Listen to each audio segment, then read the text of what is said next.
Hello and welcome to Revamped, a rewatch podcast covering my all-time favorite shows and movies. I'm your host, Brandon Alexander. And I'm your co-host, Courtney Autumn. Together, we've been journeying through Buffy the Vampire Slayer, patrolling the streets of Sunnydale, but now our path expands beyond the Hellmouth as we continue to follow Buffy's battles and growth. We also step into the shadowy streets of Los Angeles to join Angel on his quest for redemption and his fight to discover what it truly means to be a champion. Venture with us through every episode in order as we experience the story from two perspectives, Courtney's first time watch and my seasoned rewatch, doubling down on the themes and moments that shape the Buffyverse. We'll examine pivotal choices, major story arcs, and explore the deeper layers of each show's continued character growth and development. All while engaging in conversations and sharing our own authentic thoughts and feelings to what's unfolding before us. So sharpen your stakes, ready your swords, and continue to stand with us against the forces of darkness as we journey through the supernatural worlds of Buffy the Vampire Slayer and Angel. Let's get into this episode.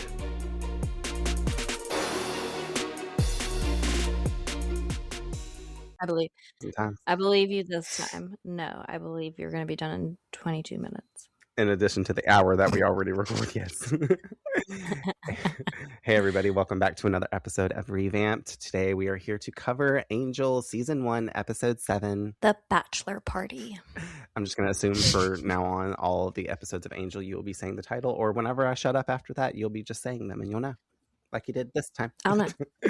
This episode aired at November 16th, 1999, written by Tracy Stern and directed by David Straighten. He got straight to the point on this one when he was directing. Straight to the point in synopsis, though. When Doyle's estranged wife reappears engaged to a seemingly charming man, old feelings resurface just as Angel uncovers a dangerous secret behind the fiancé's family. As a bizarre bachelor party takes a deadly turn, Doyle is forced to confront his past and decide where he truly stands. He understands where Straighten told him he needed a straight up stand. I don't know. You go stand in that box. Oh my gosh. Guest stars this episode, we have Kristen Dattilo. We're gonna say I said that right, and she's portraying Harriet this episode. Obviously this episode, what other episode are we here to cover? And Carlos Jacot is back in the Buffyverse portraying Richard. I say back in the Buffyverse because did you notice who this actor was? Why did he look familiar? Because he is familiar. He should be. He's from your favorite episode of Buffy.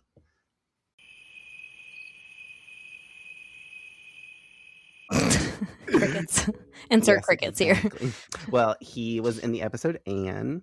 He played Ken, who was the orange-faced demon that was getting the kids off the streets and sending them to hell to work, before Sister Sunshine. Chanterelle, Lily, Anne pushed him off that ledge and Buffy aided in mutilating his gastrocs and smashing him in the face with the club.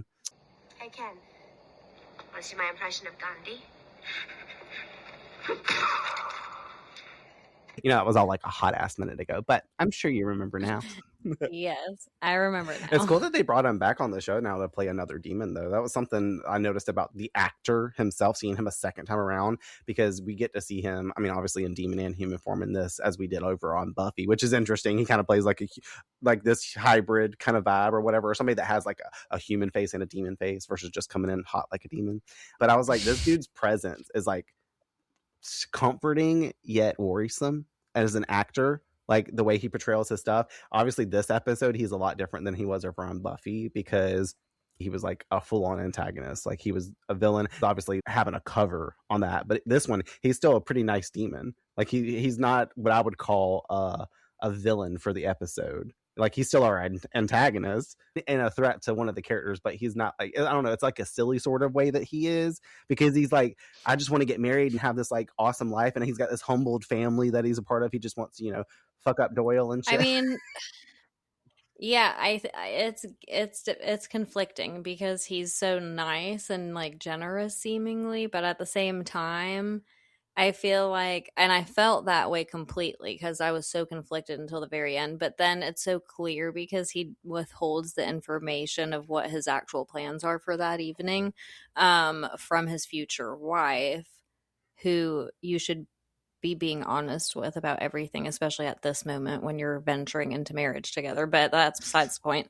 I think he knew because he withheld that information that he was doing something wrong, So I'm like, consciously, he still knew that like this wasn't going to technically be like the greatest, most approved of thing outside of his family, basically. Literally. Them old ladies are on his team. For sure. So that like it made me a little less confused when it was pretty clear that he was withholding information and he was kind of like being deceitful in that way, because I'm like, that's your first telltale sign that someone like knows that they're guilty of something, because they're having to like go around the point about it. And so I was like, well, he knew the whole time, and he had a long time to tell her like what needed to happen in order for them to get married. I didn't even think to make any of that a point, honestly, in watching the episode. I was so focused on what was going on with Angel, Doyle, and Cordelia throughout it that I didn't really even assess like truly Harriet or Richard like on the side of like him kind of doing that to her and stuff like that, or really going into it. So I'm happy you kind of brought that up now, and we'll see if it possibly comes up in a way later if you have that in your mindset, because like again, I was just like really focusing on like the little drops of lore that we get from Doyle in the episode, the character development between him and Cordelia, both him and Cordelia, and then also him and Cordelia like together as like a thing, I know. What did you think of the episode though? It was fun, which I for some reason thought it would be because of the title, the bachelor party, but you never know in this like show what's going to happen. So but it was a lot more fun than expected, and it was the first time I feel like I felt confused about the person who's supposed to be like the villain of the episode, like you were saying, and it was like normally we just are fully hating them and ready for them to get murdered by someone or something, or just disappear, whatever. And this time it was really difficult to get there because Richard is so friendly and like, I don't know. It's all confusing. I think his lack of remorse is what was killing me with figuring out like what kind of person he is. Cause I'm like, you seem so nice, and so like empathetic. You have the ability to have empathy. We can see that. Not but when it comes to like, someone's scalp. Yeah, at the same time, you're just like out here not giving a fuck. You're like, I'm going to do this. And by this, we mean slice your scalp up. Bye. You don't need the top of your head. Yes. Eat someone. Eat a brain. But yeah, it was outside of like the unfortunate scenario that Doyle finds himself in. It was a fun episode, and I liked getting the reveal of him having a wife, because obviously, I never expected. Up until now, we're just like, wait, what? Where did this information come from? And I need to know more about what did Angel know, because he just like so nonchalantly was like, oh yeah. When he met his wife, I'm like, what? You have no questions? I guess that's true too. I didn't really even pay that attention. Like he didn't, I don't know. I guess he was just like, well, I've been waiting to find out something more about Doyle, so I guess I'm finding something out. Like I didn't even think about the fact that Angel's reactivity wasn't like everybody else is super surprised. He was just like, all right, so I guess this is what's happening. That's just weird. That'd be like if you were friends with someone for months, and like your friendship is kind of fresh, but ain't that damn fresh, but like then all of a sudden you're hanging out with them one day. They have never mentioned a spouse, and this random stranger walks in to where you guys are, and they're like, oh, I'm so-and-so's wife, and you're like, I mean, do you not remember on Friends, as we were just talking about Friends before coming in the chat, that episode where Phoebe all has a husband that shows up that was like what an actor or an ice skater or did something like that, and he was like gay for a while, but then he was like, I'm not gay anymore. And then like she's like, what? And then he needed a divorce. So he can marry another happens. These so people are friends. I mean, poor Monica and them done been friends with fucking Phoebe for years in New York and didn't even know that she had. But what do we truly know when it comes to Phoebe? What's going on in her life? Because this bitch got a story for every roundabout that she's been on and around those bouts. I guess Phoebe be having all kinds of shit out the woodworks. No. I guess you're right, though. At least she was the one friend in the group that could have gotten away with something like that, because her life is so all over the place, No different than like it took them 11 years to figure out that she was the one who mugged Ross outside of the store or whatever on the street. You guys, welcome to the Friends podcast. We're now covering Friends on this episode. We're doing that next. We'll do the bachelor party of the episode for Friends, where like Chandler and Monica's wedding. I think that goes down, or one of Ross's, one of all four. Or was it 3? I don't remember. One? Anyways, did they have more than we'll one? Discuss bachelor it on that podcast one day, maybe. Yeah, so like some little, I mean, how do I want to really put that? Because I kind of said some of my stuff that I would have put in opening thoughts. I like the episode, but it's always one that I've kind of skipped, to be quite honest. Like, and by skipped, I don't mean obviously like actually skipped, like, so that way I don't know what's going on in it or something like that. Now on rewatches, like I've said, differing from Buffy, I would actually probably not watch this. It's just like a actual filler episode for me. It was fun watching it for the podcast, so I give it its flowers for like that and stuff. It has funny moments, and like I said, it like develops characters like Doyle and Cordelia. I bet I said Cordelia. But basically that's their shit name, Dordeals. But obviously I can talk about them and like some of the moments and stuff like when we go through it. But I don't think it's the best episode, and that's the fact for like most people's reception of it. Like I saw online when I was looking up some just little facts and things like that, there was like a roster ranking over on 𝐄𝐩𝐢𝐬𝐸 review site for this episode, and I don't know if the roster is something that they made up or if it was like rankings they pulled from the like OG Air like reviews on the episode. But they pulled up and they had like this little chart that was like episode 1 through 6 of the show, and like the first episode of Angel kicked off with a 7.5 out of 10, and then Lonely Heart was 4 out of 10, In the Dark was 7.5 again, I Thought of Pieces was a 4 again, then Room with a View was a 7.5, and then 6 Sense and Sensitivity was a 4. So like it alternates between the two. It's never really above the 7.5 and never below the 4. And apparently this episode broke that alternating pattern by this being the second below average, so I guess it scored less than a 4, because he ranked it at the end of his thing for like a 3.5 at the end of his review for like overall episode. Like, and he had some funny bits to give and contribute and stuff. He's actually got this like nice little thing later on that I wrote down and stuff like that too.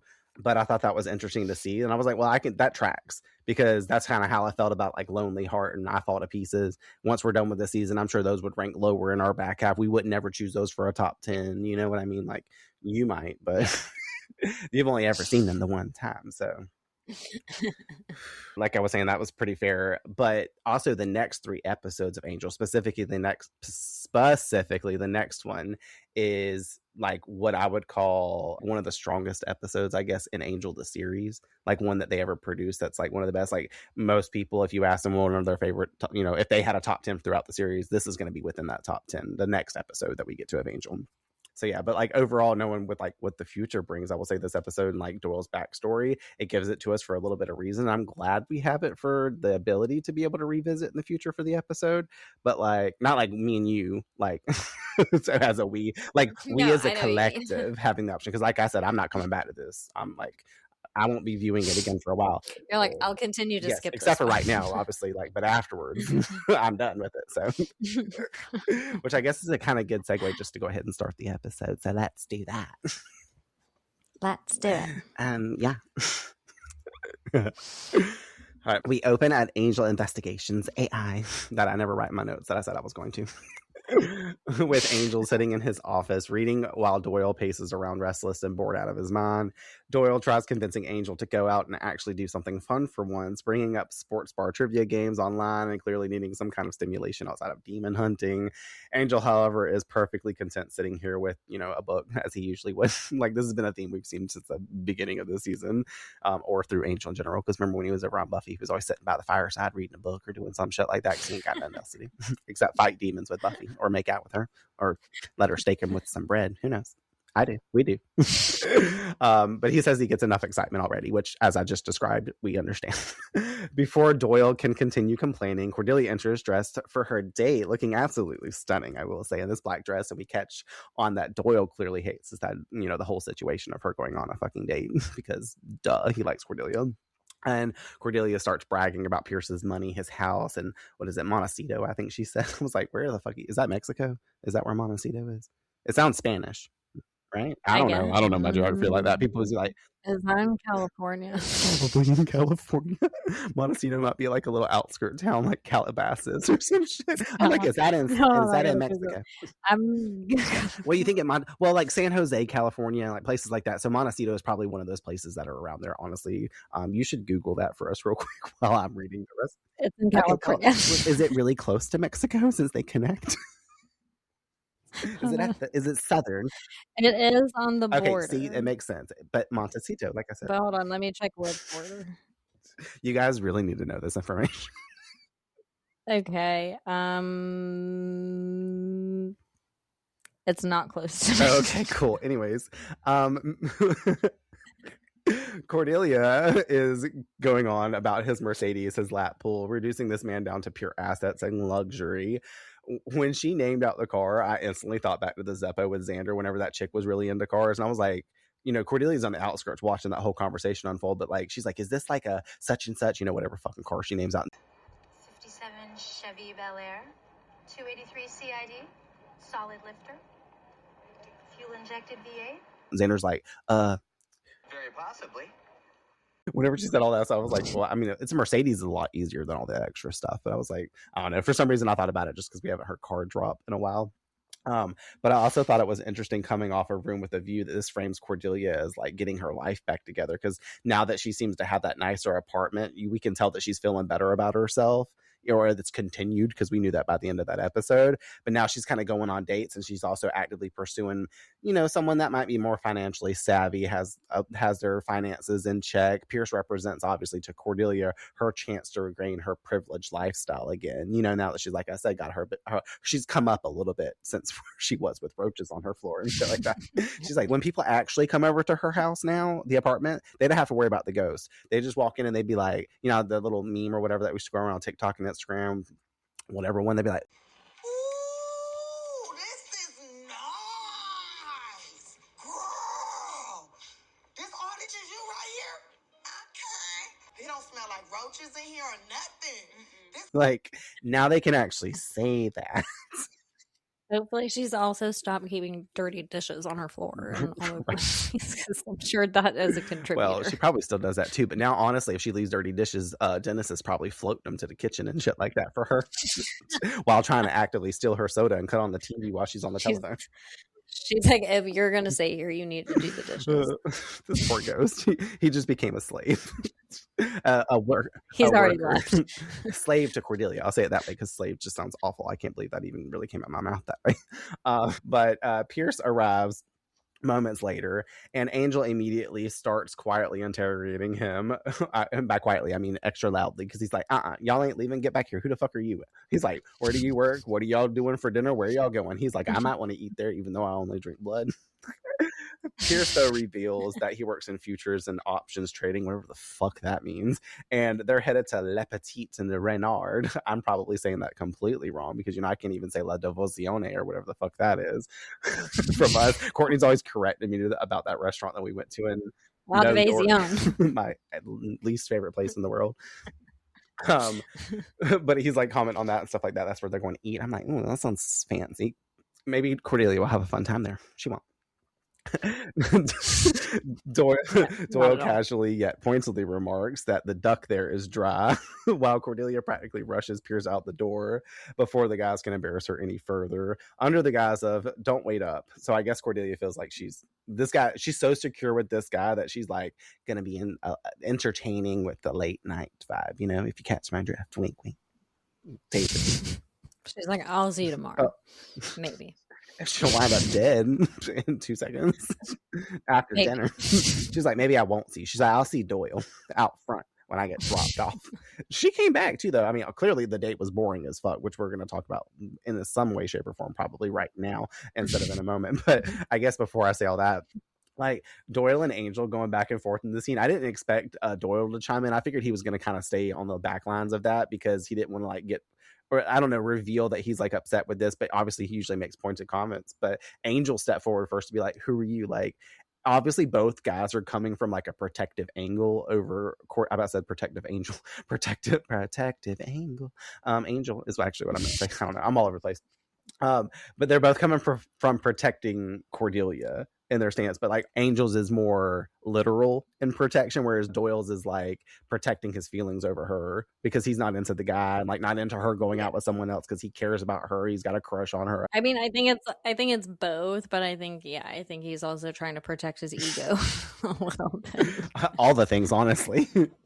Yeah. But I love that when he stepped forward, I literally busted my out loud. There's a few times I really like busted out laughing, but when he's like, all right, nice spot, duck is dry. Oh, like he's already shitting on the food at this place. And then Cordelia just looks at him and then she scoffs too at them. And that's when she tries to rush him out. Now we can see why she wanted to avoid all of this interaction. She was trying to rush out quick. She's like cut and dry like that duck is. And she's trying to rush Pierce out before they can even have introductions of like typical. After they leave, Doyle sadly accepts maybe his ample but unpretentious charms aren't exactly winning Cordelia over. While flipping through one of Angel's books, a picture of Buffy slips out. I just realized I did not put any notes in here about this. I just kind of ran through the script. But like that was something I always kind of forget that is, no pun intended, slipped in the episode. Like, well, I mean, it slipped in here a couple times actually, but you understand by the end of the episode why we have the little foremention of Buffy going on here and stuff, and it's obviously setting some stuff up.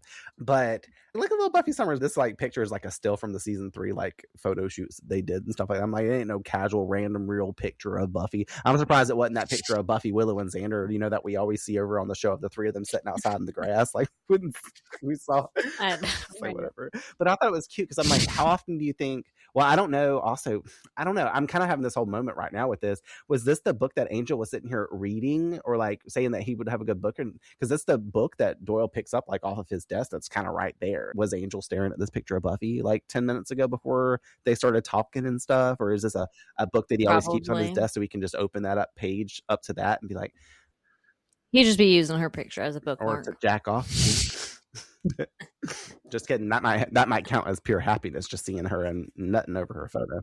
I know, right? He probably don't even want to take that risk. Where was that? Buffy slips out. Angel slips his out whenever Buffy's picture is out. That's what I needed to say. Here we go. Horny Brandon's back. Doyle instantly realizes this is clearly somebody important, which lets us know that he doesn't know what Buffy looks like. But the second he says Buffy's name, Angel's entire expression changes, and before the moment can sit too long, Doyle is hit with a vision. We see flashes of a young man hanging in chains while Doyle explains there's a vampire nest downtown and the guy is about to become dinner. So instead of sports trivia and actual plans, Doyle and Angel are again heading off to work while Doyle remarks, everybody's got dinner plans but us.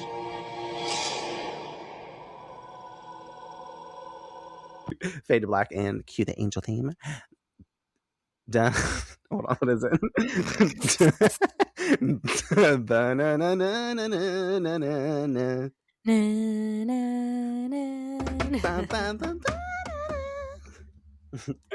Oh shit. Okay, anyways. I like how the way they leave that off, and he's like, because they were like, Cordelia and them's going to dinner plans, and then this fucking vampire's goddamn dinner plans, and the way they like word that I thought was cute. I'm like, he's like, everybody's got dinner plans, but I was like, Doyle, shut the fuck up right now. We cut back and forth between 2 very different evenings, with Cordelia's painfully dull dinner date and Angel and Doyle fighting through a vampire nest downtown.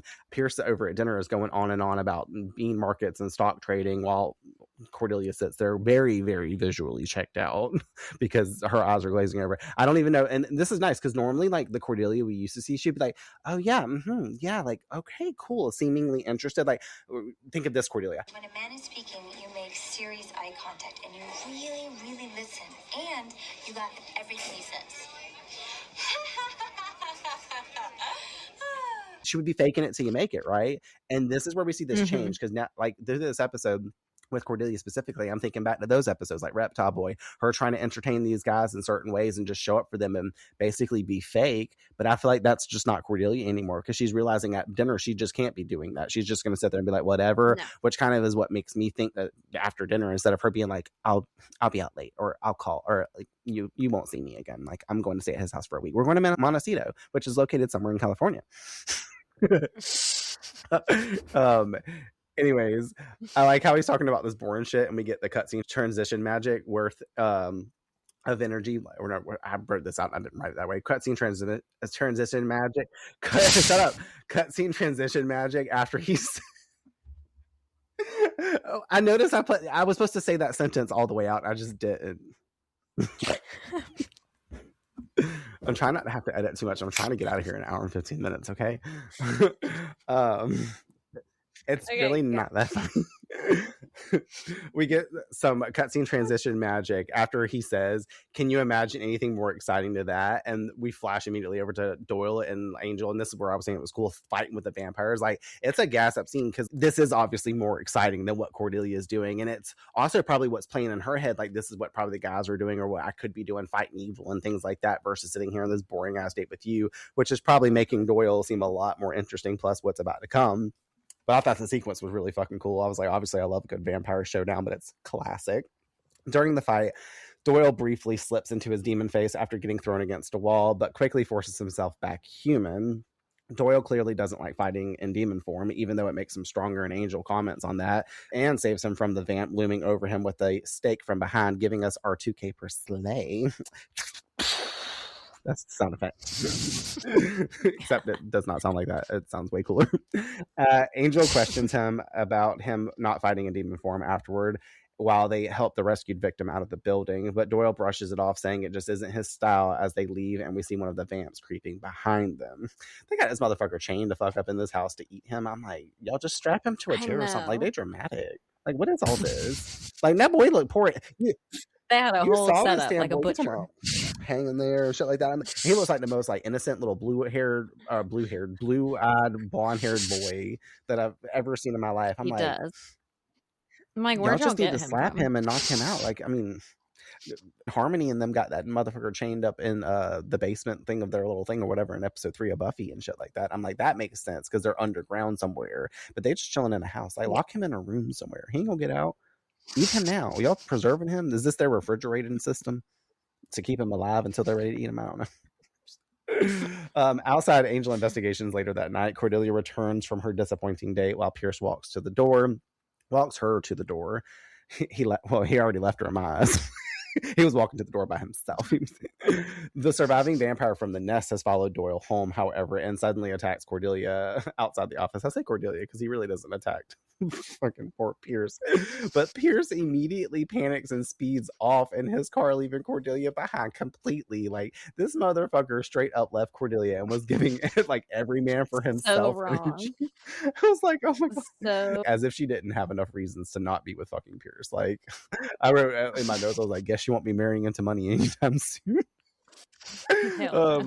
Guess she won't be moving on up. For real, not with this one. Like, I also continue to say, like, that's good because this guy was clearly not about it. Like, now who's to say that, like, had they had been together for a long time, that he wouldn't have defended her? He barely knows her at this point. You know, this is like her first date. We don't know how long she's been talking to him. They didn't meet on Tinder and shit to have conversation for a week beforehand. So did she meet him at 𝐷 or something like that and like just chill and talk a little bit and be like, well, let's go on a date next Tuesday. I'm off work, yada yada. Like, knowing Tuesday's clearly the night we fight demons. I don't know. She's still a human being though. So I'm like, I have a hard time with what he did. True, which I gave the flip side to, because I'm like, you know, I'm sure it's him versus her in this scenario because like he doesn't know her, but that says a lot about a person to try not to try to defend another person. Like, yes. But I could be a stranger walking by that situation and throw myself in the middle of it and have nothing to do with these people at all. However, if a stranger or a mugger or whatever had come up and tried to steal Cordelia's purse, I would probably act in a situation like that. He probably got the shit scared at him because this is a vampire or some demonic ass faced creature. So you're gonna hit fight or flight a lot quicker than just a standard mugging. But regardless, we're gonna agree that he's a coward. Because he is. No, and I get what you're saying, and we don't know the reality of what that's like and what we would really do faced with the same exact consequences. We're obviously looking at it from the advantage of knowing and being like desensitized through the show about these things. But I don't know, how can you sleep at night not knowing what her fate ended up being because you left her He gonna sleep on his pile of money at home. He don't give a fuck. He's gonna go back to 𝐷 and get another date for next weekend. He's gonna do some retail therapy and forget all about it. He's gonna buy himself a new car tomorrow. Because he's staying like Cordelia, and like Cordelia staying like Cordelia, you know? He's gonna move to Montecito. He has 3 houses there, Courtney, clearly. Oh yeah.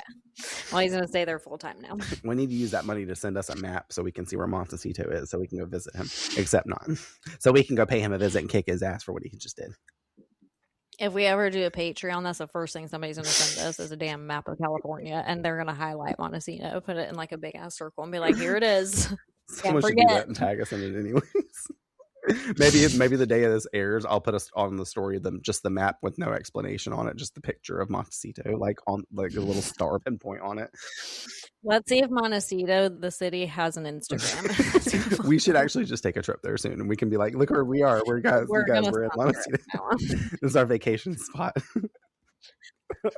Okay, I have to say the last part that I put in my notes, though. I was like, he is the purest example of get the fuck out of here, if I ever did say so myself. Yes. Doyle appears with a crossbow to save Cordelia, getting the vampire's attention away from her, and eventually manages to get the 2K per slay after a messy fight down those stairs. That was dope how he couldn't get that shot because Cordelia was in the way, and then he shot the vampire in his, like, you know, that shit landed right through his, like, fucking I was about to say his house is longest, his fucking toe into his foot. Over here with my fucking anatomy from massage therapy, but like I was like, I know that shit hurt. Like you see people like get shot in a knee or something like that, or get shot in the shin or something. You're like, but when it's the foot and especially close to the toe region, like you just like, ooh, and it goes through a shoe. It's different because then you're stuck in your shoe. I'm just like, ooh. It's like I'd much rather scrape my leg than step on a fucking nail, you know. I was like, yeah.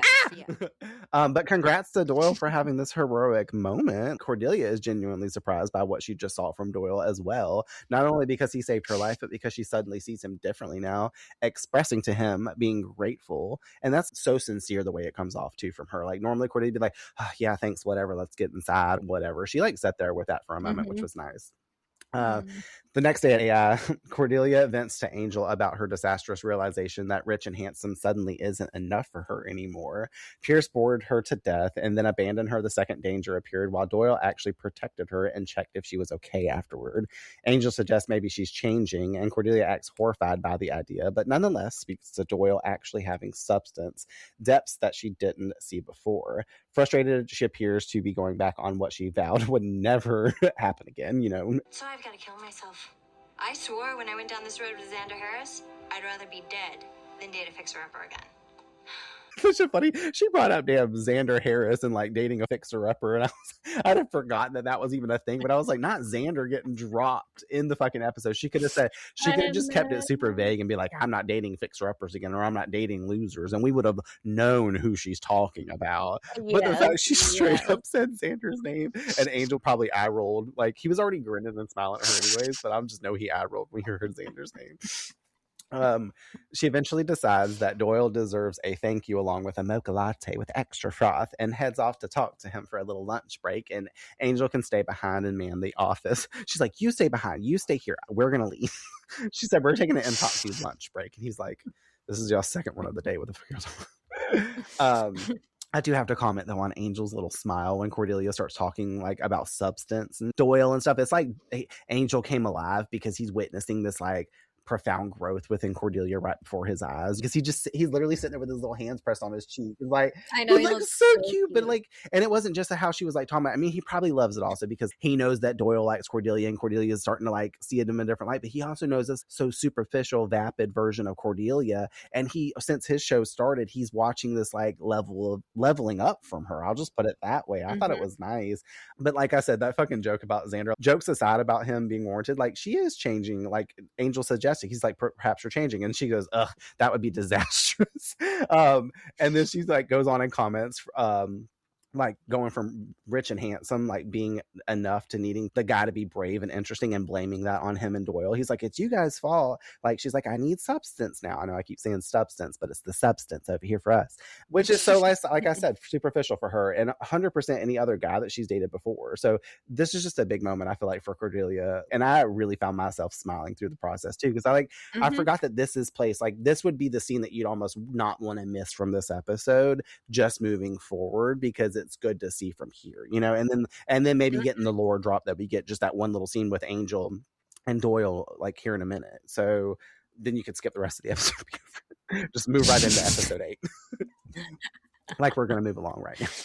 I mean, I agree, and I love that her character's like super evolved in this short span of time, because we're only 7 episodes in, so I feel like for that to be the reality of it, and her to be dropping a lot of the characteristics that we knew of her back on Buffy, is saying something, especially because I feel like they're evolving her character at such a proper time with her age. kind of matching her journey, Sure. also being on her own and having all these like humbling moments. And so it's no surprise that she is changing and that her interests are changing too. But obviously I think that she's realizing that she needs to be impressed, and she's not impressed with the same shit that she used to fake her way through back home, you know. So that's interesting to say too. You kind of like sparked that at me. Like you said, it's such a small little amount of time that she's done it on the show, and it almost makes you wonder, had she have stuck around for season 4 of Buffy, would she be kind of entering adulthood and becoming a little more mature like Willow and Buffy and Xander and everybody is on the show? Would she have continued that, or would she have been just as shallow in like the same way? Because obviously I feel like she would have been reintroduced into the Scooby Gang again, like at a different level. She possibly would have attended college or came back for like certain episodes or something, however, whatever way they needed to like create the continuation of her, because Charisma was definitely not trying to leave that show. She was, because she even made the comment of like, Angel doesn't succeed, can I go back to Buffy? Like to Josh, and he's like, yes, we'll have a place for you, it's fine, you'll have a job, like it's good, you know. So like the fact that she's been around people like Angel and Doyle and a city that thrives in a bigger capacity than Sunnydale does. It's got so many more people, so much more diverse energy. She's just learning at a rapid rate and elevating faster than I feel like she would have if she had stayed in her small town, which kind of speaks to the point of what happens when somebody leaves their hometown sometimes and just goes outside the box a little bit. Sometimes they really do get better for themselves in the over encompassing realm of being able to do better, you know?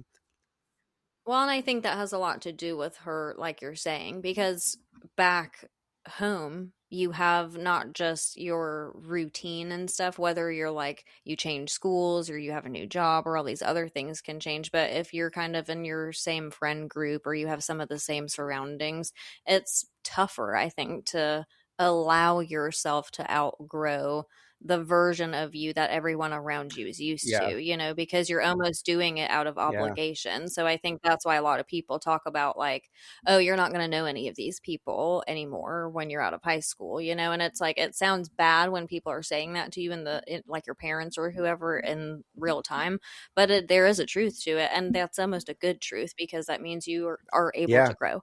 You know, I think that you have to kind of almost cut a lot of those ties if growth is part of your priority. Especially if those people are hindering you. Because like you're kind of like almost saying in the beginning part of that statement, like people can hold you like to a certain type of confinement with who you are as a person. And you're like, unless you force yourself to outgrow because you do that. Exactly. Like you just kind of and I don't think that the people do that intentionally. Like you and I have done well as friends because we allow each other to evolve into who we need to be overall the course as long as I'm there, I'm happy for you. And the same way around. Yes. Uno reverse. But I think that like had Cordelia not moved, obviously she would have still been humbled because all of that stuff happened with like her dad and the finances and all these things that she was like used to providing her a cushy lifestyle went away anyway.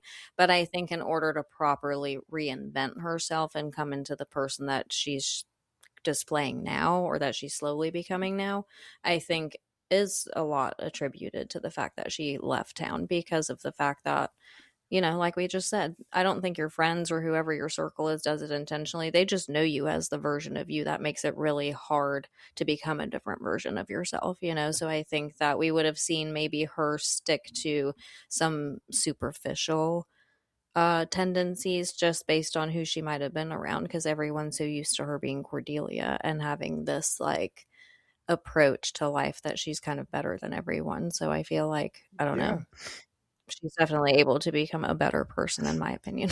Where we're at apparently now. She gave us a lot of substance herself, because now we just had substance for the podcast to talk about for her for 5 or 6 minutes, like, which we've definitely done in the past with Cordelia before. But like, I mean, my notes were done at like, I found myself smiling, so like we just had that whole fucking thing from it that came out of it, which is nice. So kind of glad I pressed you talking about Cordelia, because then all that came from it. We cut over to Doyle alone reenacting his vampire fight with like I think he had a ruler or something in his hand. He's over there like, yeah, I got you, like whatever the fuck he's just like, oh my god, like, you know that this gassed him the fuck up when he's in here doing this damn shit, like replaying the damn scheme. He's trying to relive. That's like whenever you get an argument, you back up in the fucking mirror being like, yeah, and then I told that bitch blah blah blah, fucking, or then bitches that after the altercation. That's usually before the altercation. You hyping yourself up in front of the mirror and practicing the damn fight you gonna have or whatever it is.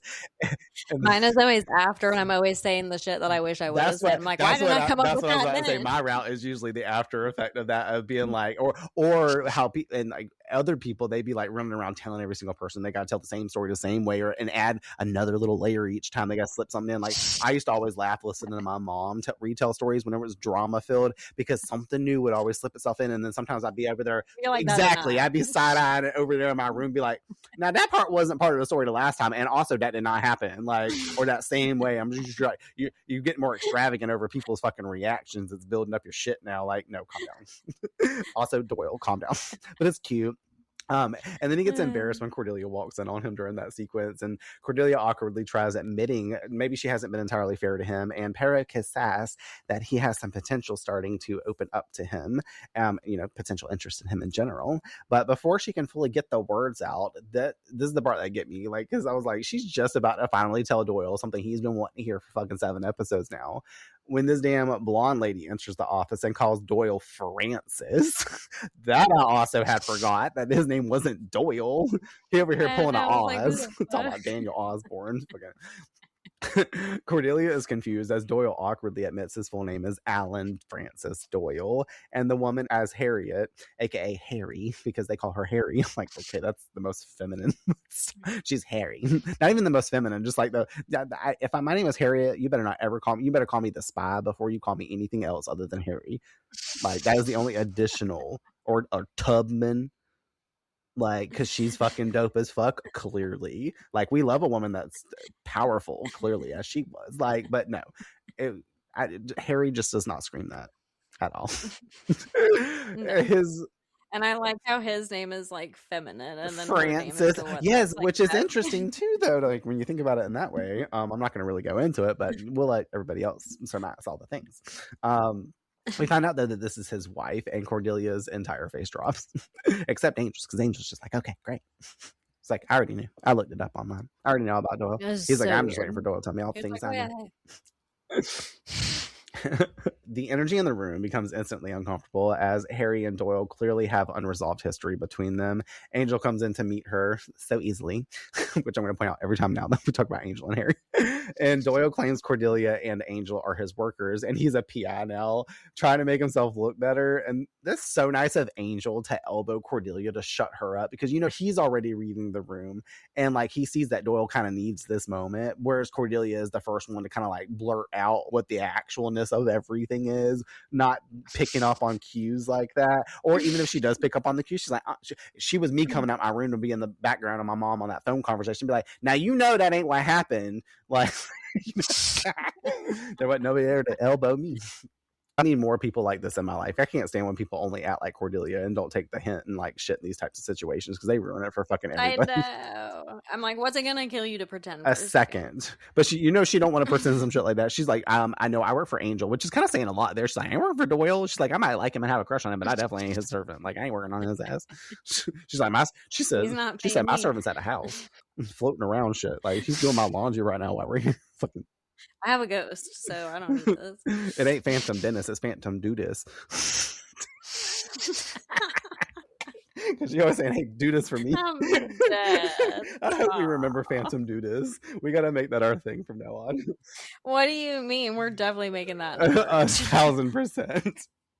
Oh shit, there's gonna be so many moments, like I said, where we're gonna be able to do it too. It's gonna be like floating dishes and a picture of a sink, and it's just gonna have a bubble. That's it.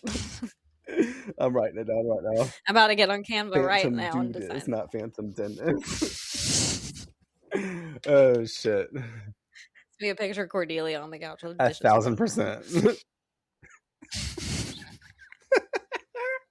Oh, so funny. We get to some brief love history discussion between Doyle and Harry, and she asks if she can speak with him privately as to why she's here, when Harry's fiance, then, like everybody else wants to do, fucking interrupts, and Richard enters, mistaking handsome Angel for Doyle. That was so funny. I know. And then he looks at Doyle when he realizes it. He goes, "That's more like it." I wrote in my notes, I said, Richard about to risk it all for Angel and leave Harriet for his ass. And then I wrote in capital letters, wouldn't we all? I love how you brought up that part about Doyle, because I did not even write that in here, I don't think. Oh, man, well, I did write this. So funny. I think it's one of my quotes. Richard is aggressively friendly and overly enthusiastic in a way that he feels almost suspicious as he meets actual Doyle, who looks all right to him, but not as good as Angel, is what I wrote. Bringing up their wedding is the reason for them being there. Harry again wanting to speak to Frances alone before they get into all that, and Hunbun Richard gives them the room. When he called her, it was him that called her Hunbun, right? Or she said Hunbun. She called him Hunbun. I'm trying to remember because I've only seen this episode one other time other than blocking it for this. Like, I'm so used to skipping it. I don't know. But I was like, Hunbun? There's like this other scene that clicks out of my head that we're going to look back to this moment in the future. Over on the other show, though. Harry explains her happiness with Richard, along with how she's there because she needs Doyle to sign the divorce papers, because they do eventually get the room. Doyle becomes defensive and sarcastic about the fact that she's marrying someone else, remarrying in general. Harry insists that she didn't come there to hurt him and simply wants to finalize things. I really like the energy between the two, because honestly, like, I thought she was on board knowing that this stuff was going to occur before we got the drop of it. I thought she was downplaying everything or something. Even when Angel was on the phone with her, I thought she was like, oh, I don't know, which she did know. You know what I mean? And I really didn't even remember that, like, later. I thought she was right there knowing everything about her husband, which, like you said in the beginning, she doesn't have this information, which is showing that he's leaving something out for her. We cut over to Angel's apartment later that night. Doyle opens up about his marriage with him while Angel pours them some drinks. Doyle explains he and Harry got married young before his demon side emerged when he was 21, how everything changed once Doyle learned the truth about himself. Doyle believes Harry left because he became part demon, carrying obvious shame around that part of himself. Well, she did the walking. But she had reason. I wasn't exactly the man she married. I changed. You shouldn't blame yourself for that. I mean, you were kids. It's only natural. What, the sneeze and sprout demon face? That's decidedly unnatural, my friend. You didn't tell her before you got married? I didn't know. I never met my dad. He was the demon. And my mom, well, she figured she'd wait and see if I got his genes before she got all confessional. So your demon self didn't present? Until I was 21. And Harry and I were talking about having kids of our own. Put a damper on the discussion, you can imagine. This is the part where I was just like, I really like this the lore drop on Doyle here, because it gives so many layers to him that we really wouldn't even imagine. It kind of keeps coming as the episode goes on. Like, it's not just about his past with Harriet, but like, he didn't know he was a demon. Like, how, I want to know how he found that out, because he said that he found out like when he was 21. I'm like, we see him all the time, like, do that. Well, we saw him one time, all the time. We see the way he morphs back and forth. That like the first time we saw it, he like sneezed, and I was like, do you think he really like sneezed and like looked in the mirror and was like, what the fuck, or like felt his face and was like, oh, like didn't have any idea that his, like, one of his parents was a demon and the other wasn't? Like, interesting. But I didn't notice it. And Shangel's reviews, they pointed out this little passage that I really liked over Doyle's comment saying, Harry didn't leave because of the demon in me, she left because of me. Shangel's reviews quotes, how heartbreaking is that line? It reminds me so much of what Angel says to Buffy in Amends when he tells her it's not the demon in him that needs killing, it's the man. And it highlights just how similar these two characters are. Both are Irish, both walk in two worlds but belong to neither, and both are trying to make amends for the stupid decisions and terrible acts they committed earlier in their lives. The only difference is that they both go about this in different ways. Angel chooses to brood in the darkness to ease his pain, whereas Doyle chooses the more self-destructive path of gambling and alcohol. I think this difference is because Angel hates the demon side of himself primarily, whereas Doyle hates the totality of himself. He can't stand to look at himself in the mirror. And also, there are similarities between Doyle, Harry, and Angel, Buffy. Both were young love couples that got torn apart with from the people within the relationships, aka themselves. But Doyle mentions that when you're young, you don't say thank you and leave. You tear each other apart until one of you can't take it anymore. At times, that would describe Buffy and Angel just as much as it would Harry and Doyle. And I also enjoy that there is no bad guy in Harry and Doyle's breakup. Doyle was understandably going through a rough time and the relationship fell apart. It's just that simple, end quote. All that to be said, I was like, oh, that opens up a whole fight. I never imagined those comparisons between him and Angel. You know what I mean? That like was to my head right there. Like, I had not paid that attention. And I was like, damn, I was like, they both have something to atone for, which makes me wonder like how Doyle got paired off with Angel in general, like how he got his vision powers, because clearly that's not a part of his demon ability at all. And he's not been focusing on that regardless. I was like, so who chose him to task like to give him the task to go pair up with Angel and these two guys to sync up. It's because they had similar paths and pasts that the powers that be or whatever it is that sent Doyle was like, we got the perfect match for you type thing. You know what I mean? Especially when we contribute it down to like the fucking relationships, not just who they are a person and where they come from in the past. Specifically, they both had bad breakups that they couldn't cut it in. A layer we find out in this episode when Buffy's first presented to Doyle in a couple of different ways. So I'm just like, what? Yeah. And that's a good point too, because I feel like if there is a person that Doyle needs, given all of his circumstances, it is someone like Angel, because Angel has the ability to be able to have this, I guess, like contentment with both lives, you know, and he makes it work kind of thing. And he doesn't despise the vampire in him, you know, he doesn't despise either side of him. He learns how to make them kind of like cohesively work together. And so I think that for Doyle, he obviously is really good at like avoiding almost the demon part of him, to a point in which like he won't even use it to his advantage, which we see later in the beginning too. Well, and in the beginning. And so I think it's kind of telling that he's like so uncomfortable with the fact that this is part of him that he won't even utilize the part of it that you could, that most people would, especially in the times that call for it. So it's kind of interesting because you have, as similar as they are, you would think that Doyle would already pick up on the fact that Angel is someone to kind of look at as an example of how to be okay with what you've got, you know, and make it work for yourself instead of just kind of, I don't know, reclusing and like trying to like, I don't know, downplay all these.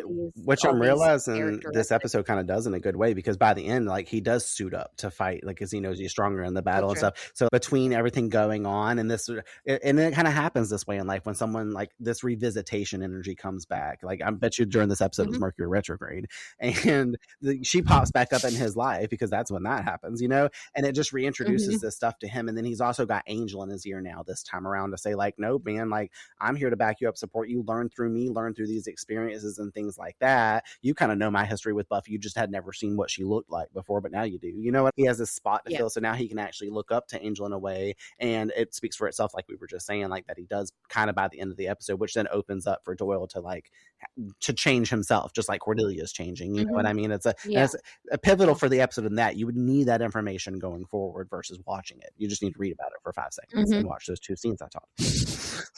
You just need to read Angel's reviews, apparently. Yes. Then you can skip the episode. If you guys don't want to listen to this one, I'll just send you that.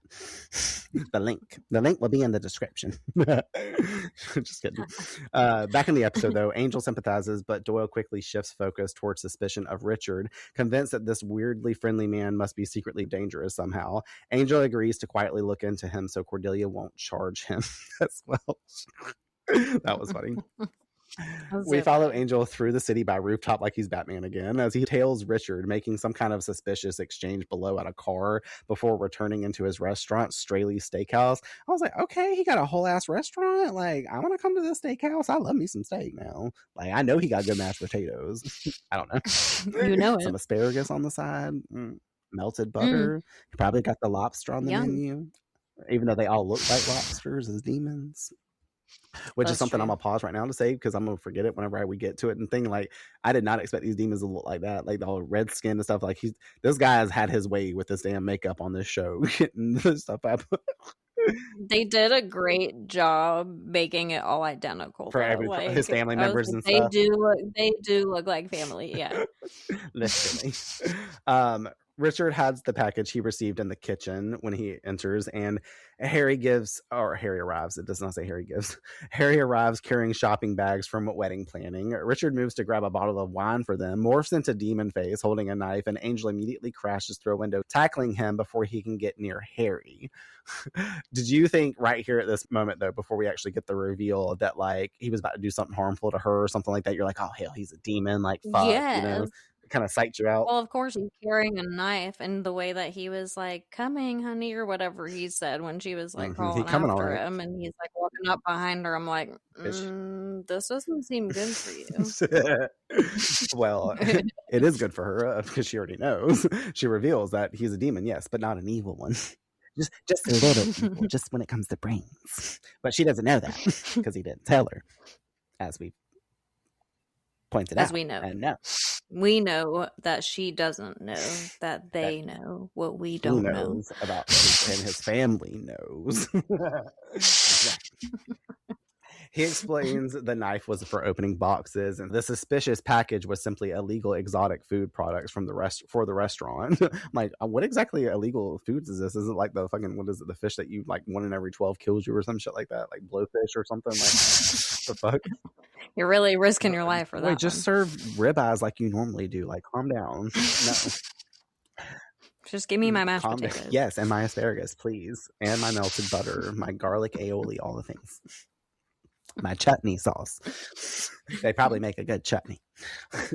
Harry then reveals like more to the revelations that she's actually I'm gonna fuck this word, ethno-demonologist. Ethno-demonologist. She studies demons, cultures professionally. That's what that is. If you guys didn't know about that ology, that's what it is. But I'm not here to explain it any further. No vocabulary lessons or ology lessons with me. There's no study of here. Except from Harry. Harry explains to Angel that after Doyle first transformed, she eventually adjusted and even became fascinated by demon culture, which is kind of a mindfuck now that I'm thinking about it. She would have been so supportive of Doyle. Doyle fucked this up for himself. You know what I mean? But maybe it took the breakup for her to notice afterwards. Maybe she did kind of freak out a little bit in the beginning, but then was like okay with it. I don't really remember or know because, like I said, I've seen the episode half the time. She tried encouraging Doyle, though, to connect with the other demon and accept himself. Okay, never mind. I take all what I just said back because it's in the next line. Like, I forgot that she says that. But Doyle completely rejected that world and pushed her away instead. Okay, so I was going off the right route in my head. That's kind of fucked up for her. She was there being like, okay, I'll support you and work through this with you. And that could have led to her study anyways, which would have been good for Doyle. She probably could have actually, before Angel became the person that possibly helped Doyle understand himself, he could have already been working on this. He could have not had he could have had the life that he wanted. He would have just been part demon. And yeah, it's very clear that he's his own worst enemy by the end of the situation. His own 8 of swords. He's like, it's the self-pity for me by myself. He's like, I love the 8 of swords and I love the 3 of swords. I'll hang on to both. And then he's like, the 9 of swords is tattooed on my back. Because he's always up at night thinking people are coming for him. According to Harry, Doyle became angry and difficult to live with because he couldn't accept himself. But that's got to be, I mean, that obviously can go into so many levels of like real life scenarios where people like, no matter whether that's a coming out story or like, you know, I mean, I think about like households where one of the couples, you know, in a life that they never would expect, you know, the husband decides to become trans or the wife decides to become trans, and they never had an idea that the person had like any kind of identity that was like that, but they always kept it hidden. You know, think like Bruce Jenner like changing to Caitlyn Jenner and like throwing Chris for a fucking loop, you know, and it doesn't have to just be like within the trans like community for change and stuff like that. It could be like somebody wants to change their, you know, job and they're having a hard time accepting their new career. I get your whatever. Yeah, I want to make sure everybody else does. But yeah, I thought that was interesting. Like, I guess I don't know how to say that and stuff like that or segue away from what I was just saying, but that's kind of fucked up. Like you said, he is his own worst enemy and like all this other stuff. And I'm like, that kind of sucks because he literally, again, just to say it one final time, like he could have had the kids, the life, the wife, and literally been A-okay and never had this history. But it's interesting how life happens because he needed to be here on this pathway with Angel to meet this group of people. And that's the one thing that sometimes when people are like, oh, I wish that didn't happen, I'm always the one on the side and be like, you know, I might say that casually sometimes, but I actually never mean it. I'm exactly happy with who I am and where I'm at today. If I was at a low point in life, maybe I'd feel a little indifferent over something like that. But for the most part, I'm like, if I didn't have those couple of instances that were really awful and I could rewrite my history, I wouldn't be or have done some of the things that I've done now, you know, so. Well, and you don't know what you're capable of until you go through those like uncomfortable times in life and really test your ability to get over some shit. So yeah, I mean, I don't know. I think he is where he's supposed to be. Yeah. I do attribute some of what has happened in the past to clearly his drinking because that was brought up, and I guess he was like, he turned 21, found out he was a demon. He was a demon, and he started going straight to the bar. He said 21st, get crunk. He said, but I'm not going to shift out in my deep form. He used to do that at a fucking bar and club. Be like, hey guys, want to see something crazy? Like Beetlejuice or some shit. And everyone's trick. drunk. So the next day he'd be like, y'all must have been on acid. I don't know what the fuck y'all talking about. You know what I mean? No, he waits till they're like almost blackout drunk, so there's no recollection the next day. Well, all right. How do I move on? We move along. That's how we do it.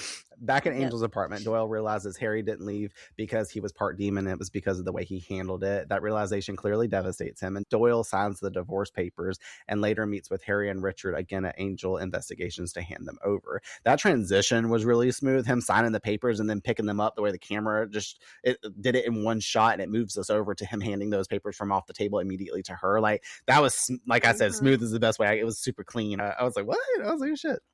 Harry moves to make copies with Cordelia of the papers, inviting Cordy to her bachelorette shower since she doesn't know any women in LA outside of demon relatives, revealing Richard wants to invite Doyle to his bachelor party because in 𝐄𝐩𝐢𝐬𝐸, I don't remember how they said that, but I wrote it like that, culture, he needs Doyle's blessing before marrying Harry, as we see him asking Doyle what she's just explained.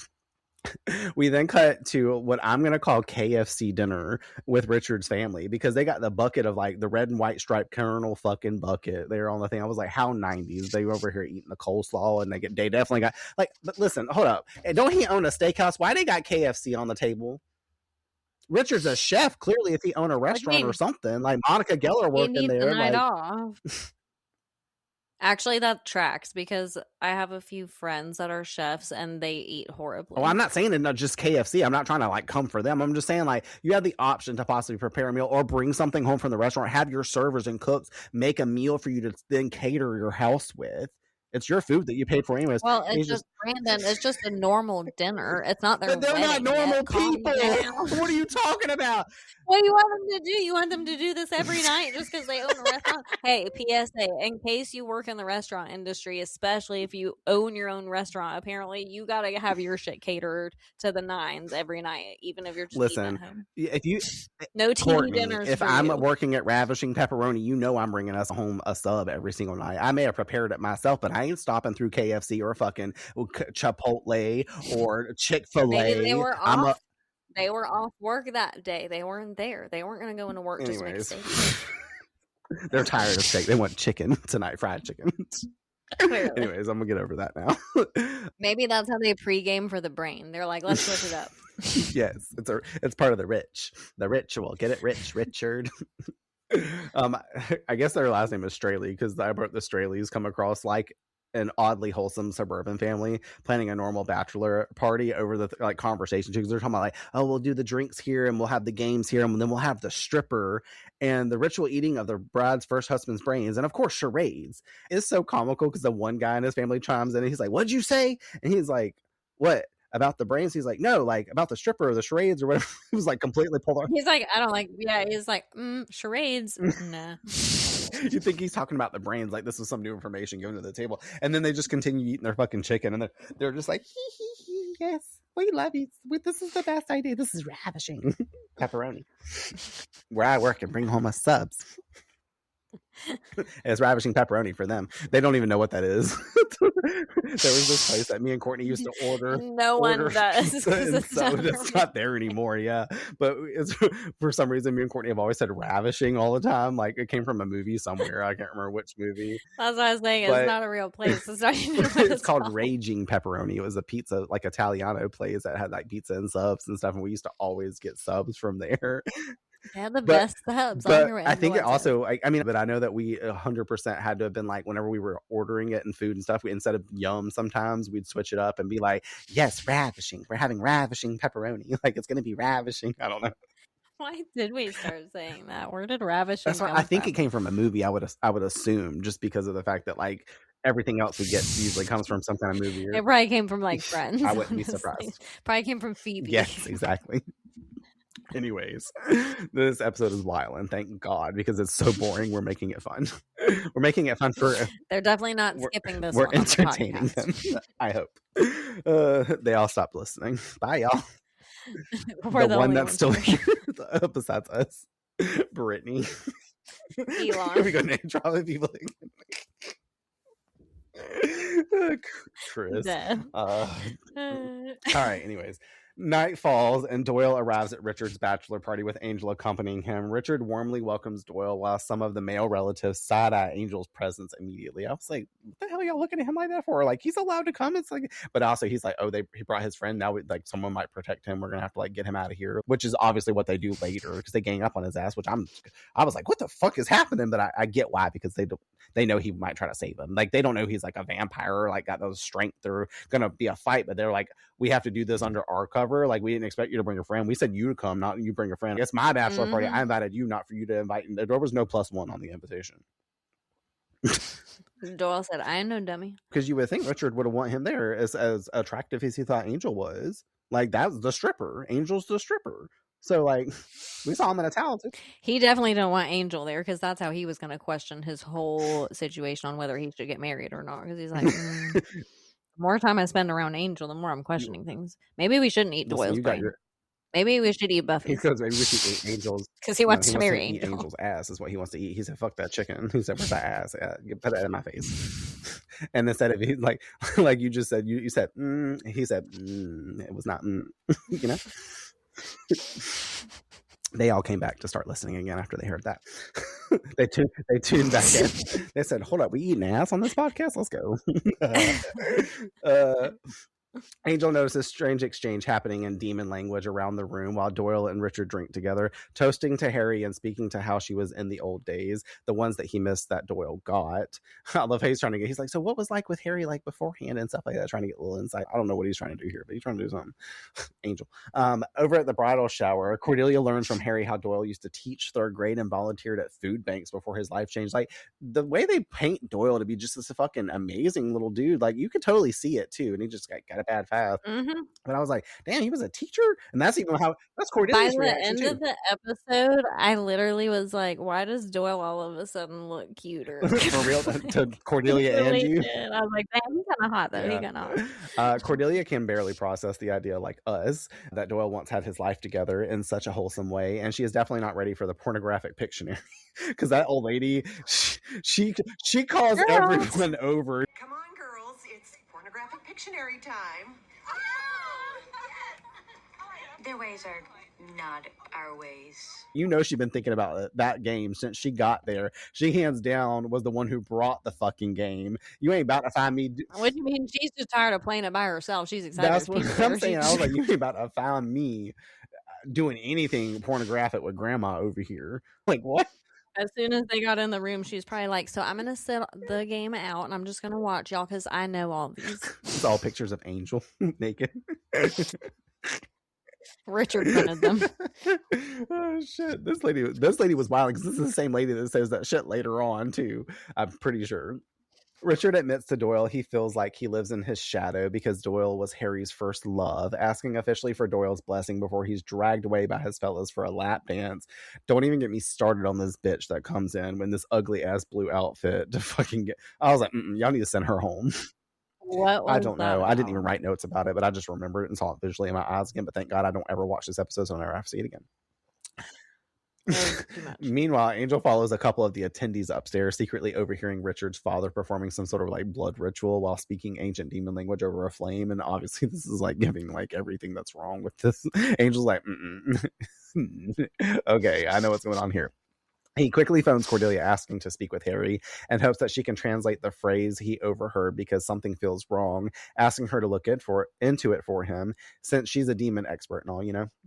Before Angel can investigate further, though, several members of Richard's family confront him upstairs. And by that, I mean a fight breaks out because they just like start attacking him.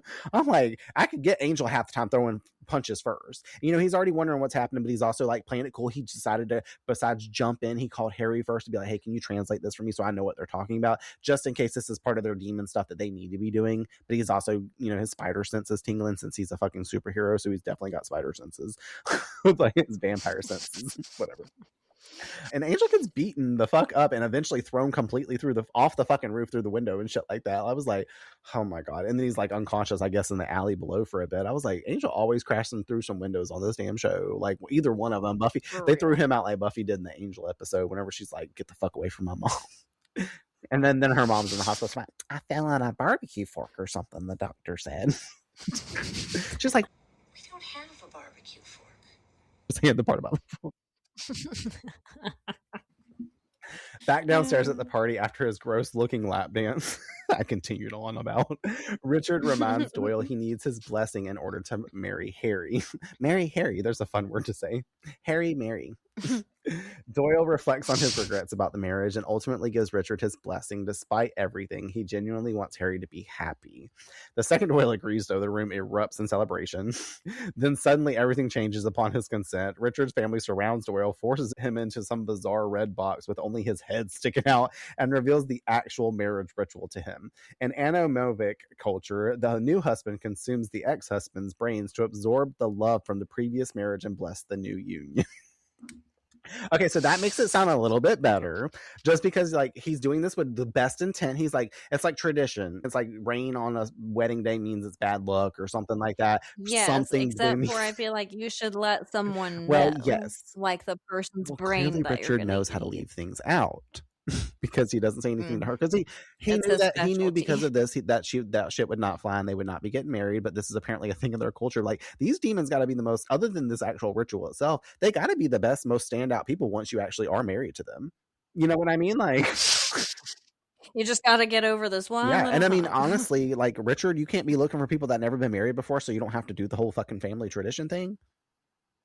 It's like Jewish people being like, no, you got to marry someone Jewish. And in the family, they can be like, no, you have to find someone that's been married before because we have to have the ritual eating of the brains. Like, what? I wrote my notes. I said, hell, well, that's perfect for that because I said hell to the no as first off. Like, this motherfucker trapped in a box and they inject him to numb him too. I was like, oh God, here come Marcy up in here with a fucking damn syringe. And then second, his friend puts the lobster bib on him so he don't get his clothes dirty. I about fucking lost it at that moment when he pulled out a damn lobster bib. Oh my God. And then they kill me talking about the shrimp fork, like the whole dialogue about that. I'm like, how am I supposed to eat Doyle's brains with this fucking little ass I know. I thought the dad was like, no, use a soup. Richard's so offended by it too. Like, I get it. Y'all know how small a shrimp fork is. It's like got two prongs on it. It's basically a barbecue fork with one extra little limb. But like, like at my point, if you got this bib on, you better just dig in. Ain't that what you put it on for? Like, make a mess. Like, you can be tunneling out some fucking fried chicken and getting grease all over your face, but you can't be getting a little bit of blood on you.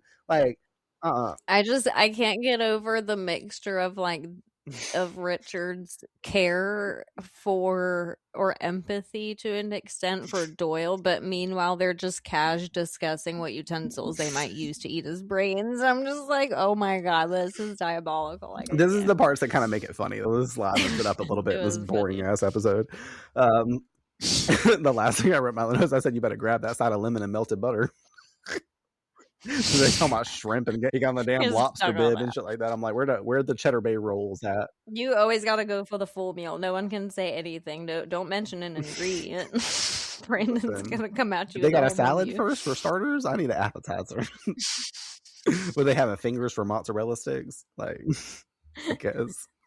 Doyle understandably objects to this entire concept because he's seen movies like Hannibal and House of a Thousand Corpses and is not into getting scalped by any means necessary because that's what's about to happen to him. Mostly that scene from Hannibal, or if you think about it, the like recreation of it and the deleted scene from Scary Movie 2. Shorty gets his brains cut out and stuff like that by the like caretaker dude that's got the little hand. I'm pretty sure it's a cut scene. Meanwhile, at the bridal shower, Harry finishes translating the phrase Angel gave her and realizes what's happening at the bachelor party. Well, better yet, one of the old women goes, well, they're certainly not going to eat your ex-husband's brains. And she and Cordelia immediately rush out because who the fuck says that? Like, why? She better than Richard. And then the rest of them like make the sound like she gave it away or something. They were like, That one lady goes, I'm like, not obvious. Anyways, back to the Pictionary, you guys. She's like, the next one's of me. I need to honestly figure out if pornographic Pictionary is an actual thing because I need to know what that is. We're gonna Google that at some point. And we're gonna play it together. Back at the restaurant, Doyle's desperately trying to take back his blessing, while Richard sadly explains how he has no choice now because his family expects the ritual to happen, as it will certainly give the second marriage all the positive energy and success it needs, aka the Joyce vibes. I was starting to laugh because I think like now it appears these damn dotted lines are on Doyle's head as like the fucking they need a guide. They need a guide to cut his because it wasn't there before. I was like, they did not. That is so extra. Angel finally wakes up outside in full vampire face and storms back into the restaurant, literally kicking in the door frames to stop the ritual, must I say. And that's the shot that we see in the opening credits when the ba-na-na-na-na-na kicks in, like it shows the scene from him kicking the fucking doors open. Love to see it. A massive fight breaks out throughout the restaurant as Angel tears through the Anamovic tribe, Anamovic, whatever the fuck they are, these demons, family members, and Doyle just is slid around. He's like getting rocked back and forth, like the box is rolling across the fucking floor and he's just trapped inside of it. I like when they change POV and it's like right in his face and he's like shaking around like he's on a roller coaster. I was like, oh, I wanted to make like a Hereditary joke here, but I was like, no, they scalping him. They're not cutting the whole head off. So like I can't make a joke about this. So I had to bring out House of a Thousand Corpses. They only hear about the brain. Yeah, exactly. During the fight, Doyle's box breaks open and he fully embraces his demon face while joining Angel in the fight instead of suppressing it like earlier in the episode. When he headbutt that one guy and the guy grabs his face afterwards, I was like, oh, you probably just got jabbed with those little spikes. I was like, ouch, that had to fucking hurt. Yeah. Pretty badass too for Doyle. Like he's like, that's the best way to use if your face looks like that. I'd be headbutting every bitch and I ain't using my fist and hurt my hands up. I'm gonna fucking bash your ass because you know that shit hurt. Harry and Cordelia arrive in the middle of the chaos. Harry confronts Richard about the ritual and learns he intentionally hid his part of his family traditions from her because he knew she would never agree to it. While Cordelia picks up a tray and then starts beating Doyle with it, thinking that it's just another demon at the party before Angel has to break her off of him. She's like chasing him around with the fucking pan and just hitting him and hit him and then I was like, oh my god, it's so funny. Like she doesn't know it's him obviously, but then 2 seconds later, whenever he does morph back to like regular human form, he gets up and she's like, oh my god, look what they did to you. I was like, that's what you just did to him. What the fuck are you talking about, Cordelia? It's so funny. Like his whole outfit didn't change. Like what's going on? She just saw a demon and she was trying to do what she does best in this day and time, you know, act heroic. I'm like, she's an Aries for sure. Does act first, think later. That bitch is a Gemini, but with the Aries moon. And in every other placement. Full chart Aries, Sun, and Gemini. Actually, rising sign of Sagittarius for sure, because she blunt as fuck. Capricorn Venus. And if you guys want to know, that's Cordelia's chart as I would put it. Richard insists unless he completes the ritual, his family will never approve of their marriage, and heartbroken, Harry gives Richard back the engagement ring and walks away. Before leaving, warning Doyle not to say a single word to her or she'll eat his brains herself. As Richard's family offers, he's better off without Harry anyway, you know, because who needs a woman whose knees only bend the one way? That gave me the most. I was like, I'm using that in life all the time from now on. I'm like, do your knees do all kinds of things? Because like, what does that even mean? Like, no, it's not just like what? No. They want to Vecna your ass. Yes, exactly. Vecna is who needs to marry this motherfucker. We end back at Angel Investigations with Doyle depressed on the couch while Angel and Cordelia watch him from Angel's office speaking about his upsetness. Cordelia eventually goes over to cheer him up the only way she really knows how, by insulting him, while also genuinely trying to make him feel better. She tells Doyle he can't spend his life pining over Harry and reassures him that he's actually a nice guy and won't finish last. Doyle questions if she really thinks he's a nice guy. I think it, I say it. It's my way. Thanks. Feeling better? Which is so true. I love it. This is the way we need Cordelia to be on the show. Because it's like part of her foundation, but it's like the new version of it. One of the best compliments I think Cordelia's ever given somebody anywhere. He thanks her. Yeah. In life. He thanks her, and suddenly Doyle doubles over in pain from another vision. In the vision, we see Buffy fighting a vampire. Angel questions what he's seen, worried. Doyle just looks at him in silence as we fade to black, and here endeth the episode. Okay, so as I was texting you last night talking about this, I was like, you didn't watch episode 8 of Buffy yet, right? And you're like, no, man, I haven't. You're like, but Meredith told me all about it 8 months ago, but I don't remember. Anyways. I did not say that, and that did not happen. Okay, so did you expect that vision to pop up? Not at Any all. thoughts to that? What does it mean? All right, I guess we'll find out. Maybe. Who knows? I'm like, is Buffy going to be on What Angel? a cliff. Is Angel going to be What on a Buffy? hanger of cliffs that we are now in.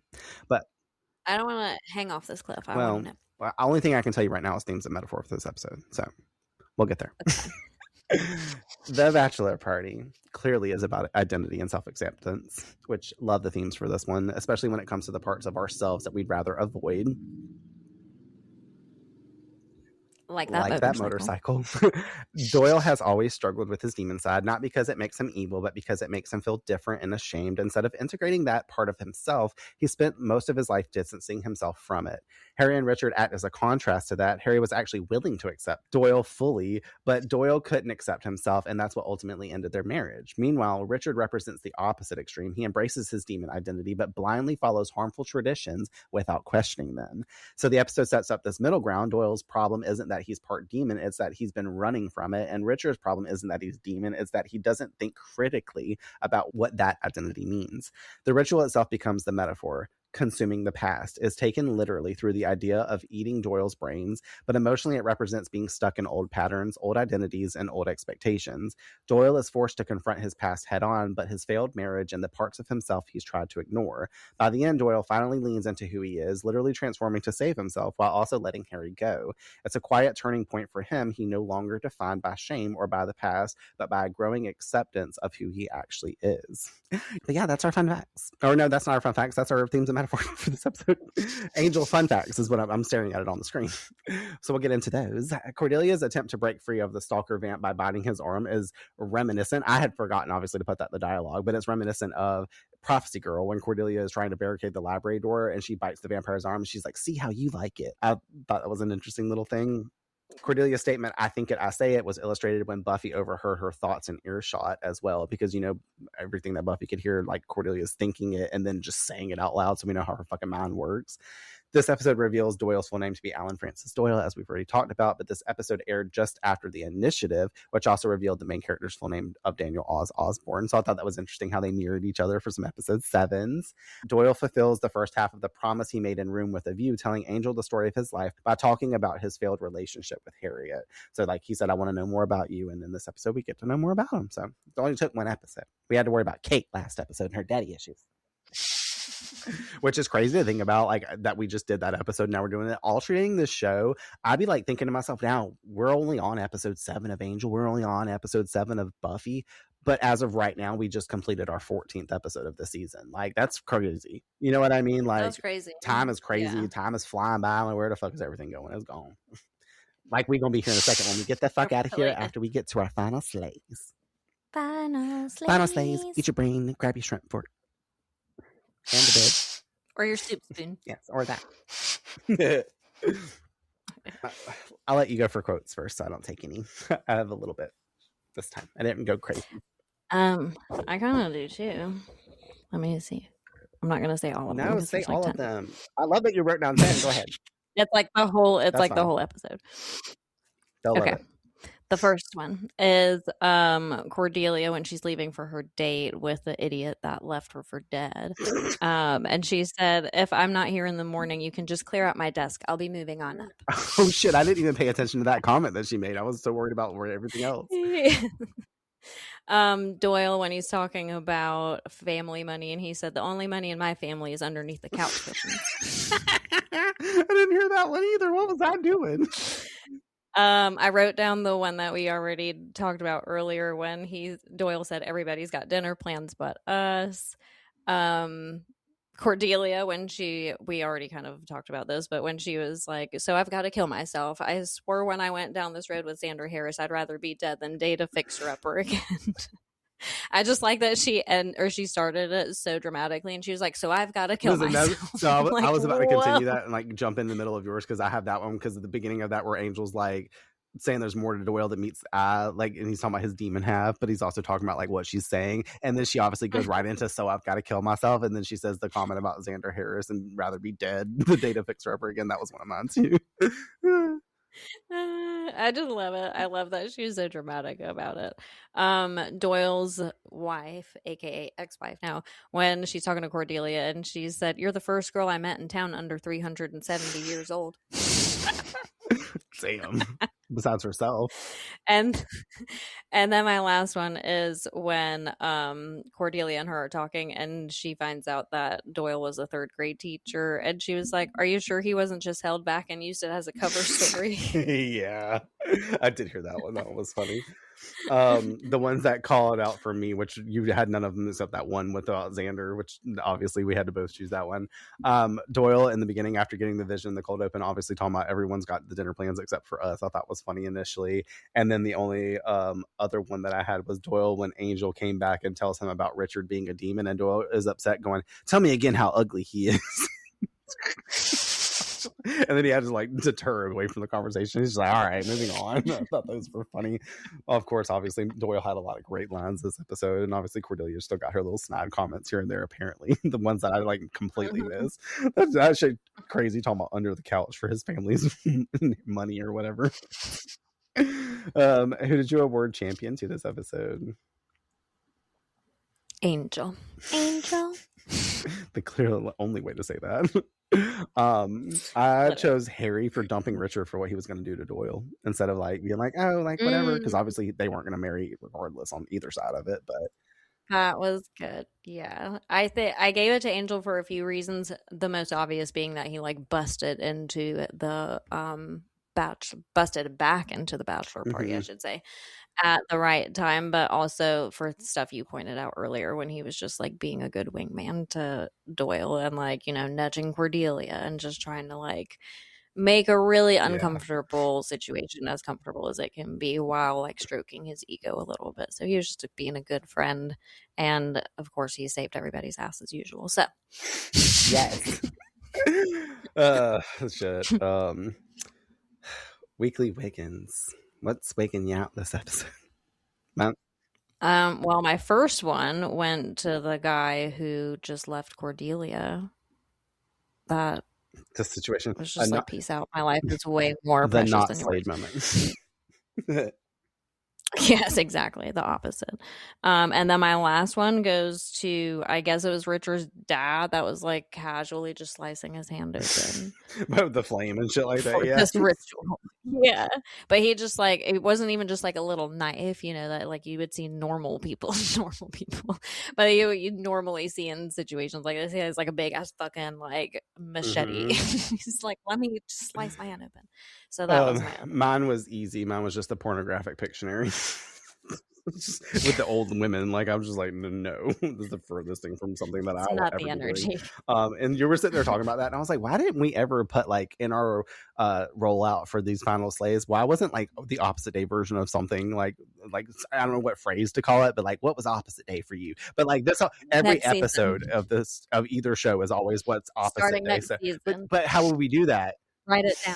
Well, but the opposite day version would be like where things didn't go wrong. You know what I mean? We'd be like every episode of this series, both of them is opposite day of what should be reality. Maybe we can figure out a way. Maybe it can mean the part of the episode that shouldn't have been there. We need to find some way. Like what was your on opposite day? What are we opposing this time? It makes sense to us. We used to have this whole thing where we'd be like, yes, on opposite day, that's when we want that to occur, whatever situation was happening in life. Your modern day version for a while was better not. Yes, exactly. Better not. I still be saying that. That's my modernized version for sure. Wow. I love how like this episode too, we've been sprinkling in lore drop about Brandon and Courtney throughout it too, like Doyle and Cordelia. We are Doyle and Cordelia. That Slade moment for me, Cordelia starting to like Doyle and being so nice to him throughout the episode, and the actual moment, obviously Angel kicking in that door. But I really liked the fact that Cordelia had this like growth and was starting to like Doyle. Like that Slade to me, honestly, besides like a physical scene. Yeah. I mean, that is a pretty good one, honestly. I didn't even really think about it in that context. What we don't know is the next episode, though, which we can get into Slayerette predictions. We're trying to predict with our Slayerette. Okay. Next episode is all I got for you. I Will Remember You is its title. Oh, no. Is it going to be sad? Yes, very, very, very, very sad, actually. I already got that dooming feeling. You watched it already?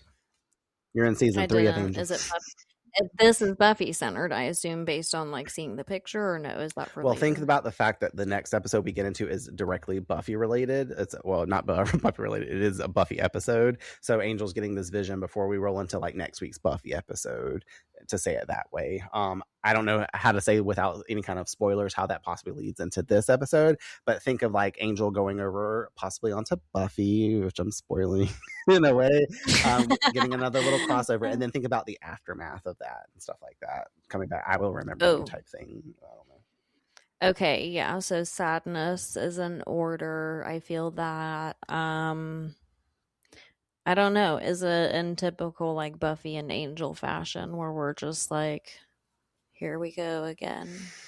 I can't. Well, I think you'll have more pieces to the puzzle in the Slayerette predictions. I know we'll be predicting, obviously, because we're going to watch that episode, or not but you're going to watch that episode and we're going to record it this weekend. And so that way we can set up to live watch I Will Remember You next Monday when we hang out and shit like that. But like this episode of Angel is one of 3 from this season, and definitely the top spot of it, that I'm so excited for you to see and witness and stuff like that and experience. I'm so intrigued on how you're going to take it in, what you're going to think of it. Like, there's a lot of pressure on it for you. Like, oh God, I'm scared. It's so good. Like I said, it canonically throughout the series, that most people are always going to say this is one of the best episodes like of Angel the series. Like this, that we get this one specifically. It's such an interesting episode, and it's going to be so fun to talk about it. I absolutely can't wait. That's going to be a fun one for me. This is the one we're watching together, right? Yeah, this live reacts. Okay. Gotta watch. Fun. Yes. So maybe we'll, like, just to say that, obviously, like I said, when we get into Buffy this weekend, we'll be talking about the next Buffy episode for Slayerette predictions, but maybe we'll dip back into some predictions in that episode to say, like, leading after this episode, watching this, what do you kind of think might happen when we get back to Angel for this episode? You know what I mean? Since that'll be next in order for us, but not in order for Buffy episodes, because it'll be a couple weeks before we come back to that. Yeah, because I don't know, because right now it's just giving an overall sad consensus. But you said it earlier, you were kind of already Slayerette predicting in the beginning when you're like, is Angel going to be over on Buffy or whatever? So yes, I'll say that since I've technically already spoiled it. We get a crossover episode where Angel returns to Sunnydale. Oh, fun. Okay. All right, yeah, well, that's it. Thanks for joining us for this week's Angel episode. Feel free to share your thoughts on it. What do you guys think about this extra layer added to both Doyle and Cordelia? You know, because we love Cordelia's oniony layers that we always be talking about. Now she's actually like, it's like she ain't gonna be an onion no more. She's gonna be a fucking, like, what's a good vegetable that people would just want? An apple. It ain't got layers, but you actually want to bite into it. You know how people want to bite into onions like apples? Or I've heard that. I don't think people should do that. I hope no one does raw that. Onion. You get me a salad. Like I said, I wanted that salad appetizer. I'm gonna put red onion. Are you about to bite into the onion raw? No, like an apple. No, just eat the onions. Extra for me in my salad. I was about to have another reason to judge you on top of the amount of cream cheese you use on your bagel. All right, I thought this was the close to the episode, but this is apparently Dish and Fuck Up Brandon's Life episode where Courtney's just gonna spit all on me. I said one. You said multiple things calling me out this episode. This is the call out Brandon episode. Anyways, you guys, what do you think of the idea of Doyle and Cordelia romantically? What do you think about the fact that me and Courtney just ended the podcast after this episode? We won't be getting into the future ones because I've killed her. No, I'm just kidding. Obviously not. She's my everything, and you guys know this. What do you think about Brandon being on his period this week? Let us know, and we will meet you back here after next Buffy episode to discuss what I'd again say is the most iconic episode of Angel in the series, but especially for the season. So with that, we will talk to you all next time. Sorry, Rich. It's your bachelor party, and we're going to have fun whether you like it or not. Yeah. Well, I just hope that sort of hijinks doesn't create a bad impression with Doyle. Who's Doyle? Harry's first husband. Richard invited him. He's really very sweet. I think you'll all enjoy him. All right. Fine. Dancing girl, I submit. All right. Now, where were we? Oh, let's see. First, we greet the man of the hour. Then we drink. Bring out the food, then drink. Then comes the stripper. darts, and then we have the ritual eating of the first husband's brains, and then charades. Wait, what was that? Charades? Yeah, I don't know about that. Really? I think it'd be fun. All right. Thanks for tuning into this episode of Angel on Revamped. Be sure to join us next week for a new episode release as we continue the fight for redemption. We would love to hear from you, so share your thoughts and perspectives on this or previous week's episodes by following us on Instagram and sending us a DM at revamped_rewatch podcast, or by emailing us at revampedrewatchpod@gmail.com. And if you're interested in a world left behind, check out my show, Echoes of Elsewhere, an urban exploration podcast where I uncover the hidden mysteries of forgotten places, interview other explorers, and share with you my tips and tricks of the trade. Subscribe and listen wherever you get your podcasts. Until next time, remember, if nothing we do matters, Then all that matters is what we do.